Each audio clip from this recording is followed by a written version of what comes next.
ఇంట్లోనే కూర్చొని ఇలాంటి ఇన్విజిబుల్ చైన్ అయితే మీరైతే రెడీ చేసుకోవచ్చండి. ఇక్కడ చూపిస్తున్నాను కదా! ఫస్ట్ అయితే లాకెట్స్ అయితే రెడీ చేసి పెట్టేసుకోవాలనమాట. దీనికి ఇయర్ రింగ్స్ అయితే ఇస్తున్నాము. ఇదైతే ఒక ఆర్డర్ అండి. ఇక్కడ చూస్తున్నారు కదా! 5 లాకెట్స్ దాకా అయితే ఇలా తీసుకున్నాము ప్యాచెస్ అనేవి.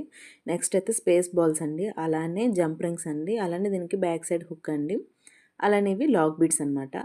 వీటినైతే అరేంజ్ చేసుకోవాలండి. ఫస్ట్ అయితే ఒక సైడ్ లాక్ అయితే చేసుకోవాలి ప్లేయర్‌తోని. నెక్స్ట్ వచ్చేసరికి ఫస్ట్ లాక్ బీడ్, అలానే స్పేసర్, అలానే లాకెట్, నెక్స్ట్ మళ్ళీ స్పేస్ బాల్, అలానే లాక్ బీడ్ అయితే యాడ్ చేసుకుంటూ మనమైతే దీన్నైతే కంప్లీట్ చేసుకోవాలండి. 5 టైమ్స్ కంప్లీట్ చేసుకోవాలి.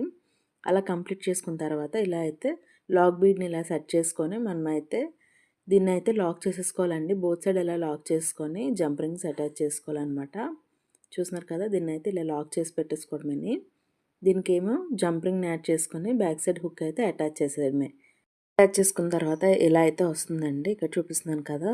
లాస్ట్‌కి ఎండ్‌కి ఇలా పట్టుకొని మధ్యకి ఇలా మధ్య లాకెట్ ఉంటుంది కదా! అంటే మిడిల్ లాకెట్‌ని ఇలా పట్టుకొని ప్రెసెస్ అయితే ఇలా అయితే లాక్ బీడ్స్‌ని అయితే ప్రెస్ చేసుకోవాలండి. అప్పుడు మనకి లాకెట్ అనేది అటు ఇటు కదలకుండా అయితే ఉంటుంది. నెక్స్ట్ చూస్తున్నారు కదా! 1 ఇంచ్ గ్యాప్ అయితే తీసుకొని నెక్స్ట్ 2 సైడ్స్ కూడా ఇలానే ఒక్కసారే లాక్ చేసుకోవాలనమాట. అప్పుడు మనకి 2 బోత్ సైడ్స్ కూడా నీట్‌గా వస్తాయి. చూడండి ఇప్పుడు ఫస్ట్ కింద లాక్ చేసుకొని నెక్స్ట్ పైన లాక్ చేసుకోవాలనమాట. ఇలా ఇంచ్ గ్యాప్‌లోనైతే తీసుకొని ఇలా అయితే లాక్ చేసి పెట్టేసుకోవాలండి. ఇలా లాక్ చేసుకుంటే మనకైతే చైన్ అయితే రెడీ అయిపోతుంది. టిప్ గాని మీకు నచ్చినట్లయితే మన ఛానల్‌ని ఇప్పుడే సబ్స్క్రైబ్ చేసుకోండి.